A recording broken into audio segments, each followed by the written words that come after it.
Start करते हैं question number 7। Okay, तो देखिए वर्ड प्रॉब्लम ही है आपका 5.2 में आपने पूरा वर्ड प्रॉब्लम पढ़ा था, याद कीजिए। ठीक है, लेकिन अगर आप बैक लेक्चर अगर नहीं देखे होंगे तो आपको ये चीज़ें समझ नहीं आएगी, क्योंकि वर्ड प्रॉब्लम इतना इजी नहीं होता। उसमें हमको इक्वेशन फॉर्म करने पड़ते हैं, इक्वेशन फॉर्म करने के बाद फिर आपको जाकर के उसको सॉल्यूशन निकालना पड़ता है। तो मेन तो वही इक्वेशन फॉर्म करना है, ठीक है, और वही सीखना बहुत जरूरी है। सो प्लीज़ आप 5.1 5.2 पहले जाकर देखिए, आप उसे क्लियर कीजिए। बेसिक कॉन्सेप्ट जो हमने उसके पहले भी बताया उसे क्लियर कीजिए, फिर उसके बाद इधर आइए। ओके, तो देखिए the ratio of income of 2 persons is 9:7। Okay, text book open कीजिए, कॉपी होना चाहिए, पेन होना चाहिए, साथ साथ में सॉल्व करते चलिए। देखिए हमने किस तरह से लिखा है, आपके टेक्स्ट बुक में वो सिंपल वे में एक लाइन से पूरा लिख दिया है, हमने इसे ऑलरेडी सिस्टमेटिक लिखा है ताकि आपको जल्दी समझ आए। The ratio of income of 2 person is 9:7। ठीक है, 2 पर्सन की इनकम जो जिसका रेशियो क्या है 9:7। Okay, and the ratio of the expenses is 4:3। Expenses means खर्च, ठीक है, जो मतलब इतनी इनकम होती है और उसमें से इतना उनका क्या हो जाता है, खर्च हो जाता है, इन द सेंस माइनस। खर्च होना मतलब माइनस होना होता है ना। Every person save ₹200। हर पर्सन कितना सेव करता है, 200 रुपीज़ सेव करता है। ठीक है, हर पर्सन 200 रुपीज़ सेव करता है। तो देखिए find the income of each, मतलब वो जो 2 पर्सन है ना उनकी इनकम को आपको फाइंड करना है। क्लियर है? उनकी इनकम आपको फाइंड करना है। तो क्या करेंगे हम यहाँ पर, the ratio of income of 2 person is 9:7, the ratio of their expenses is 4:3, every person saves ₹200। तो find the income of each. तो हमें सबसे पहले क्या करना है, हमको नहीं मालूम कि उनको कितना कितना मिलता है, उनकी इनकम क्या है। ठीक है, उनकी इनकम क्या है, 9:7 है, ये हमें पता है, ये रेशियो के फॉर्म में है। ओरिजिनल मालूम है क्या, नहीं, तो हम उसे क्या ले लेंगे, सपोज x। ठीक है, तो लेट्स देखिए, ध्यान दीजिए, सॉल्यूशन स्टार्ट करते हैं। ठीक है, तो हम क्या लेंगे सबसे पहले, let's the income of first person, let's the income of first person. Be क्या मान लेंगे हम, x रुपीज़ या रुपीज़ x, जो भी बोल है ना, रुपीज़ x। क्लियर है? And the income of second person,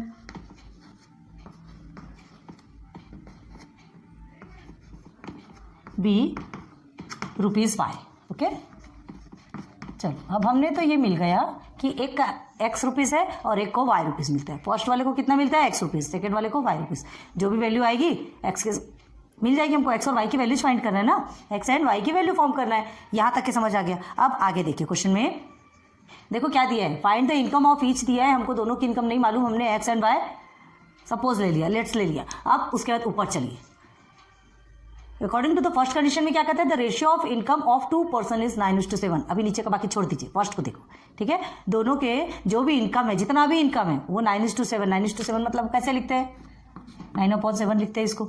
ठीक है, तो हमने क्या माना, दोनों पर्सन का x और y माना, तो ये किसके बराबर है, ये एक पर्सन, ये सेकेंड पर्सन का, देखो ये इसके बराबर हो गया है ना, इसी तरह से फॉर्म होगा। ये आ रही बात क्लियर समझ में? तो ये ऐसे बनेगा, ये फर्स्ट पर्सन का x, सेकेंड पर्सन का y, उसका 9:7 है। 9:7 इसी फॉर्म में लिखा जाता है, याद रखिए। ठीक है, तो चलिए according to the first condition, now according to the first condition, first condition क्या है बताइए, according to the first condition में आपका x/y is equal to 9/7। First वाले को देखिए आप, ये हो गया। ठीक है, देयरफॉर साइड से लिया क्या, थोड़ा स्पेस बचाएंगे। ठीक है, देयरफॉर यहाँ आप क्या करेंगे, क्रॉस मल्टीप्लाई करेंगे, इसे सिंप्लीफाई करेंगे तो 7x is equal to 9y। ठीक है, यहीं पर एक साथ लिखते तो आपको समझ में आ जाएगा। चलिए ये किस फॉर्म में लिखाएगा, 7x is equal to 9y। Clear है? और इसे कैसे लिख सकते हैं, अब देखिए, अब इसको नीचे बताते हैं क्योंकि ये हमारा फाइनल इक्वेशन बनेगा ना। 7x, अब ये 9y इधर ट्रांसफर होगा तो माइनस में आ जाएगा, 9y इज इक्वल टू 0। ऐसा इस फॉर्म में लिख सकते हैं कि नहीं?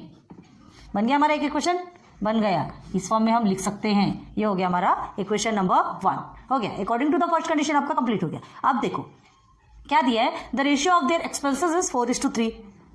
ठीक है, एंड ईच पर्सन सेव्स ₹200। खर्च कितना होता है 4:3, ठीक है। सेव कितना करते हैं 200 रुपीज़। तो देखो क्या दिया यहाँ पे, ईच पर्सन सेव्स 200 रुपीज़ और expenses of the first person, चलो फिर निकालेंगे। पहले लिखिए, पहले खर्च बताते ना, एक्सपेंसेस, पहले एक्सपेंस नहीं बताते, पहले कितना उन्होंने सेव किया देखते हैं पहले, चलो उसके बाद फिर एक्सपेंसेस के साथ में करेंगे। पहले देखो सेव कितना किया, every person saves ₹200। Okay, now here every person saves ₹200, ठीक है। 200 रुपीज़ वो लोग सेव करते हैं। अब देखो 200 सेव करते हैं, तो देखो एक चीज़ पहले बताते हैं, जैसे आपने 1000 रुपीज़ आपकी इनकम है, ठीक है, और उसमें आपने 700 रुपीज़ को क्या कर दिया, एक्सपेंसेस खर्च कर दिया, ठीक। तो हम क्या लिखेंगे, हमारे जो सेविंग है वो कितना हुआ, तो उसके लिए हमको माइनस लगाना पड़ेगा कि नहीं, ठीक है। तो ये आपका कितना निकलेगा, 0 या 300 रुपीज़ आपकी सेविंग होगी। तो क्या किया, तो हमको 300 मिला, माइनस किया, तो मतलब जितना हमारा इनकम है उतने में हमारे एक्सपेंसेस को हम माइनस कर देंगे, तब हमारी सेविंग्स निकलेगी। क्लियर है, आ रही बात समझ में। तो हमारा जो सेविंग है ये 200 है, ठीक। हमारा जो इनकम है वो कितना है, एक्स, एक का एक्स है और दूसरे का वाई है, एक का एक्स है दूसरे का वाई है। क्लियर, समझ आ रहा ना। हाँ, तो अब देखो यहाँ पे क्या दिया है, expenses of the first person, ठीक है। तो फर्स्ट पर्सन को क्या लिखेंगे, is equal to X rupees वो कमाता है, ठीक है, और क्या करते हैं -200, ठीक है। उसका कितना खर्चा भी निकलेगा देखते जाइए। 200 क्या कर देंगे उसमें माइनस, तो कितना बचेगा वो आपको कितना खर्च हुआ वो समझ में आता है, ठीक है। अब उसके बाद एक्सपेंसेस ऑफ सेकेंड पर्सन, ठीक है, नहीं पहले तो 200 है ना, each person, sorry, expenses of first person,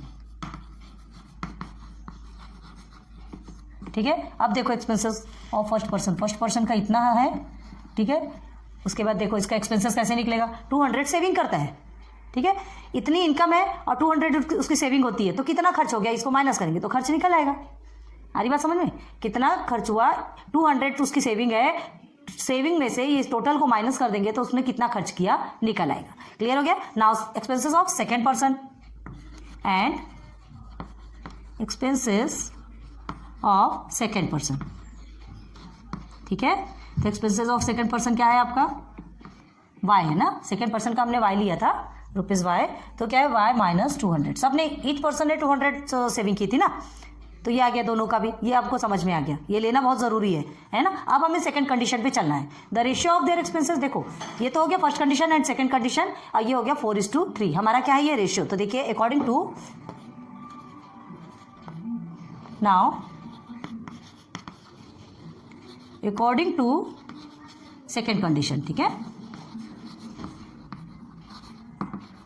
अब अकॉर्डिंग टू सेकेंड कंडीशन में क्या होगा, सेकेंड कंडीशन में क्या बोला गया है, the ratio of their expenses is 4:3, तो उनका एक्सपेंसेस हमको मिल गए, ठीक है, और उसका रेशियो क्या है वो भी हमको मिल गया। तो कैसे लिखेंगे, देयरफॉर x -200 अपॉन में y -200, ये फर्स्ट पर्सन ये सेकेंड पर्सन का, इसका इनका रेशियो क्या है 4:3। हो गया, क्लियर हो गया। अब इसे फिर से हमें क्या लिखना है, सिंप्लीफाई करेंगे, मतलब क्रॉस मल्टीप्लाई करेंगे तभी सिंपल होगा, जैसे हमने यहाँ पे किया। तो चलो करके देखते हैं कैसे बनेगा आपका। यहाँ हम करते हैं, ये थोड़ा यूटिलाइज कर रहे हैं स्पेस को, ठीक है। क्या होगा आपका 3 × x -200, ठीक है, and is equal to 4 × y -200, यही बनेगा, ठीक है। अब इसे और सिंप्लीफाई कीजिए, तो और सिंप्लीफाई करेंगे तो क्या होगा, यहाँ आ जाइए, इसको हम देयरफॉर कर देते हैं, देयरफॉर हियर इज अगेन। अब क्या होगा 3x मल्टीप्लाई करना तो आता है, 3x हो गया एंड 3 × 2 = 6, ये हो गया आपका 600 इज इक्वल टू में क्या आएगा 4y - 4 × 2 = 8 आ गया। अब इसे और सिंपल बनाएंगे, बहुत सारे स्पेस हमको यूटिलाइज करना है, ओके। स्पेस की बहुत ज़्यादा प्रॉब्लम होती है ना, इसीलिए हमें थोड़ा सा संभल के चलना पड़ता है। चलो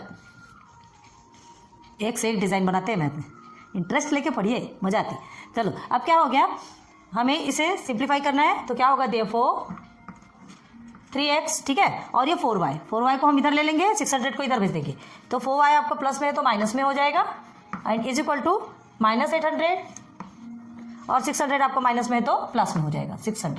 ओके, चलिए आप सॉल्व करेंगे तो क्या होगा, क्या करेंगे, बन रहा है ना हमारा इक्वेशन, दिख रहा है ना, 3x minus 4y is equal to, minus plus आपका माइनस होता है तो कितना होगा, बड़े डिजिट के आगे माइनस है तो -200 बन गया। देखिए आपका बना कि नहीं, हो गया सिंपल। अब हमें क्या करना है, सेकेंड इक्वेशन है ये, ठीक है, ये हमारा सेकेंड इक्वेशन बन गया। चलो 2 इक्वेशन निकल गए। अब दोनों इक्वेशन को, नंबर 1 ये और नंबर 2 ये, बस अब इस इक्वेशन को हमको क्या करना है, देखना है कि उसमें कर क्या सकते हैं, दोनों इक्वेशन में एक टर्म को सेम करना है, फिर उसके बाद तो एज इट इज है, ये यहाँ तक का ऐसा मेन रहता है, ठीक है, वर्ड प्रॉब्लम यही इक्वेशन बनाना ही मेन होता है, इसलिए बार बार बोल रहे हैं, बेसिक देखिए 5.1 और 5.2 अच्छे से देखिए, तब आपको समझ में आएगा, बहुत ईजी हो जाएगा फिर आपके लिए, पता है।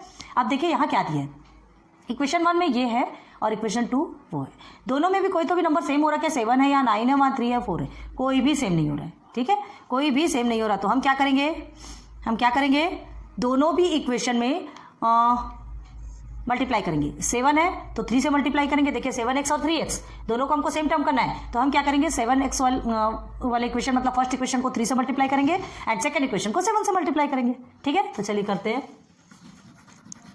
मल्टीप्लाइंग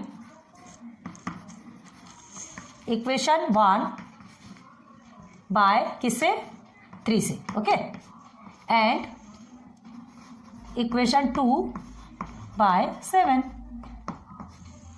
क्लियर है।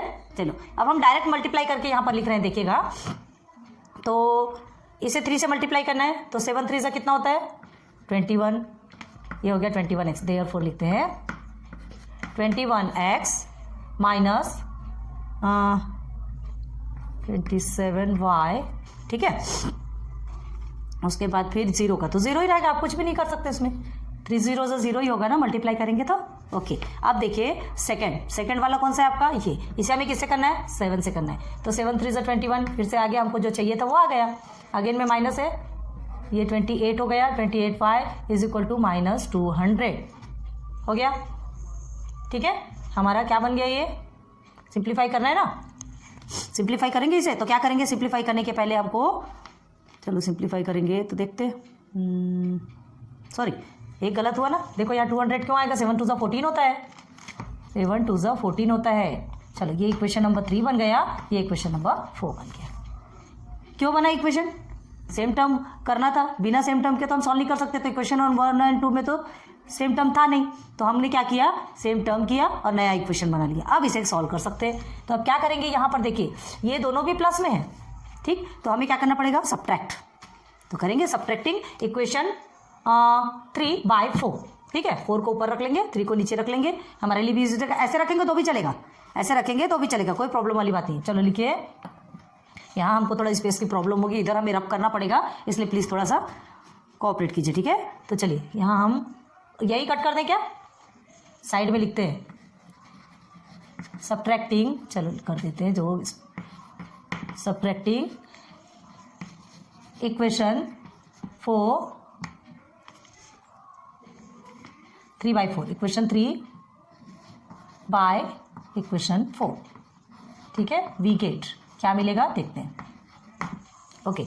चलिए अब लिखते हैं इक्वेशन 4 को, पहले लिख लीजिए आप, यहाँ साइड में लिखते हैं, थोड़ा स्पेस बचेगा ना, 21x minus 28y is equal to -1400, here 21x minus 27y is equal to 0, ठीक। अब देखिए सब्ट्रैक्टिंग करना है, मतलब सब में माइनस माइनस प्लस हो जाएगा, ये आपका कट गया, अब माइनस और प्लस आपका यहाँ माइनस होगा, ठीक है। चलो सॉल्व करो, तो ये माइनस माइनस आपका प्लस हो गया, ये आपका हो गया 1400, ठीक है 1400। अब क्या करना है आपको, 28 और 27, ध्यान दो ये माइनस है ये प्लस है, तो हम माइनस ही करेंगे, और बड़े डिजिट के आगे आपका क्या है, हाँ ये आपका ये माइनस में ही आएगा, 14 बड़े डिजिट के आगे माइनस है ना, तो माइनस आएगा। अब यहाँ देखिए यहाँ भी बड़े डिजिट के आगे माइनस है, तो आप -y करेंगे, -1y लिखोगे, लिखो या -y लिखो, मतलब तो एक ही पड़ता है, ठीक है। चलो और ये आपका क्रॉस हो गया। चलिए अब ये दोनों माइनस को हटा दो, ये अच्छा नहीं लग रहा है, तो y इज इक्वल टू 1400 या 1400 देयरफॉर हो गया। तो क्या मिल गया हमको, y की वैल्यू, मतलब क्या मिल गया, income of second person, second person को कितना मिलता है 1400 रुपीज़ मिलता है। क्लियर हो गया? हमको यही तो चाहिए था ना, सेकंड की हमको वैल्यू ही चाहिए थी कि उसको कितना इनकम मिलता है। ठीक है, और हमको मिल भी गया, हमने फाइंड भी कर लिया। अब देखो हमको एक्स की वैल्यू निकालना, in the sense first person को भी कितना मिलता है वो हमें फाइंड करना है। तो चलिए फर्स्ट पर्सन को कितना मिलता है तो ये वैल्यू को पुट करेंगे। Now putting y is equal to 1400 in equation. अब कौन से इक्वेशन पे रखना है? कोई भी इक्वेशन पे रख लीजिए। आप किस में रखेंगे? देखो एक इक्वेशन 1, 2, 3 एंड 4, आपको जिसमें भी रखना है आप रख सकते हो। इक्वेशन 1 में रख लें। चलो इक्वेशन 1 वी गेन, देखते हैं क्या मिलेगा। इक्वेशन 1 पे रखेंगे। इक्वेशन 1 लिख लीजिए, therefore 7x minus 9y is equal to 0। यही है हमारा। तो चलिए 7x माइनस 9, अभी हम थोड़ा स्पीड से करते हैं, ये आपको सॉल्व कर सकते हैं, is equal to 0। 7x minus 7 × 1 26 0 ये आएगा आपका 12,600, ये आपका आया। ठीक है, अब इसे क्या करेंगे? अगेन ये जो माइनस में है हम उसे ट्रांसफर कर देंगे। 7x is equal to 12,600। Okay, अब क्या करेंगे? हमको तो x की वैल्यू निकालना है ना, तो मल्टीप्लिकेशन पे 7 है तो उसे डिवाइडेशन पे ले जाएंगे। 126,000 अपॉन 7। ओके, अब x की वैल्यू क्या निकलेगी? 7 से इसको मल्टीप्लाई करके देखिए। 7 1 ज़ा 7, ठीक है, 8 9 10 11 12, 7 8 ज़ा 56 एंड हियर इज 0 0। ये आपका 7 है, थोड़ा सा स्पेस बना के लिख रहे हैं। हाँ, कितना हो गया आपका? 1800। y कितना निकला? 1400। x कितना निकला? 1800। क्लियर हो गया? निकल गया। x और y की वैल्यू जो हमें चाहिए थी वो निकल गई। तो क्या लिखेंगे आंसर? यहाँ छोटे से स्पेस को यूटिलाइज करते हैं। ठीक है, therefore the income of first person be x है, तो एक्स की वैल्यू क्या है? जो फर्स्ट है उसको फर्स्ट में ही लिखोगे, याद रखना, ₹1800। भले ये बात में निकला, हमको उससे कोई मतलब नहीं, हमें एक्स को पहले रखना है, मतलब रखना है। And the income of second person be rupees कितना है सेकंड के? 1400। हो गया, क्लियर? ठीक, क्वेश्चन नंबर 7 कंप्लीट। देखो फिर से ध्यान दो। Let's the ratio of income to person का आपको 9:7 में दिया है, उनका खर्च भी दिया है 4:3, है ना। तो खर्च हमको अगर निकालना है तो क्या करेंगे? जितना इनकम है उसमें से खर्च को माइनस कर देंगे।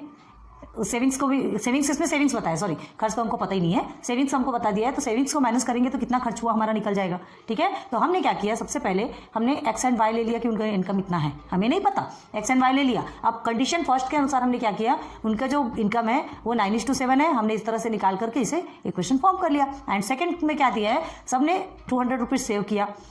ठीक है, एक्स उनकी इनकम है, सेविंग को हमने माइनस कर दिया, तो जितना भी खर्च है वो आपका निकल जाएगा। तो एक्स माइनस 200 आप करेंगे तो आपका निकल जाएगा। क्लियर है? अब देखिए according to the second condition तो कितना है? 4:3 के हिसाब से उन्होंने खर्च किया, ये निकल गया। ये फर्स्ट पर्सन, ये सेकंड पर्सन। क्लियर है? और ये सिंप्लीफाई किया तो ये सिंप्लीफाई होके आ गया। अब इसको और सिंप्लीफाई करना है, देख लीजिए ऊपर में सिंप्लीफाई किया हमने। सिंप्लीफाई करने के बाद ही हमारा इक्वेशन 2 बना। अब देखना है दोनों इक्वेशन पे कि हमें टर्म सेम मिलता कि नहीं मिलता है। मल्टीप्लाई करेंगे, अगर एक इक्वेशन में मल्टीप्लाई करने से मिल जाता है तो ठीक, और नहीं मिलता तो दोनों इक्वेशन के फर्स्ट टर्म या सेकंड टर्म, आपको जिसको भी मल्टीप्लाई करना है तो बोथ को मल्टीप्लाई आप कर सकते हैं। हमने यहाँ पे क्या किया? यहाँ हमने फर्स्ट टर्म और इसके भी फर्स्ट टर्म दोनों को एक दूसरे से मल्टीप्लाई किया। मल्टीप्लाई होगा तो पूरे भी नंबर्स आपके मल्टीप्लाई होंगे। क्लियर है? हो गया, ये हमने मल्टीप्लाई करके सेम लिया। अब इसे सब्ट्रैक्ट कर दिया क्योंकि दोनों में एडिशन था, एक प्लस में चाहिए एक माइनस में चाहिए। ठीक है, सब्ट्रैक्ट किया। सब्ट्रैक्ट करने के बाद फिर हमें y की वैल्यू मिल गई। अब ये y की वैल्यू को हमने सब्स्टिट्यूट कर दिया किसमें? इक्वेशन 1 में। 4 इक्वेशंस मिले आपको, चाहे किसमें भी सब्स्टिट्यूट कीजिए, आपकी मर्जी। ठीक है, एक्स की वैल्यू मिल गई 1800, तो हमें दोनों की भी वैल्यू मिल गई। Okay, clear? चलो क्वेश्चन नंबर 7 कंप्लीट हुआ है, नोट डाउन कर लीजिए।